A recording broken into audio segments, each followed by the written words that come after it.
गणित अध्याय या विषयाला सुरुवात करूया. गणित अध्याय म्हणजे काय?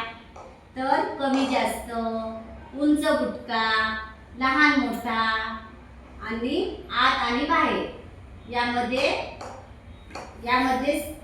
हे सर्व विषय येतात किंवा या सगळ्या वस्तू येतात. हा, आता मला सांगा, हे दोन बॉल आहेत की नाही, यामध्ये लहान बॉल कोणता आणि मोठा बॉल कोणता सांगा. हा कोणता आहे? मोठा. आणि हा बॉल कोणता आहे? लहान. हा, यामध्ये उंच कोणता आणि बुटका कोणता सांगा. ही कोणती बॉल? इथे उंच आहे की बुटकी आहे? आणि ही बुटका. आता यामध्ये माझ्याजवळ हे 5 ठोकळे आहेत. हा, 3 ठोकळे इथे ठेवले, 2 ठोकळे इथे ठेवले. म्हणजे याच्यात कमी कोणते आणि जास्त कोणते सांगा. हे कमी आहे की जास्त आहे? कमी. आणि हे जास्त. आता सांगा, ही बॉटल आहे माझ्याजवळ. हा, ही आतमध्ये आहे की बाहेर आहे सांगा. आतमध्ये.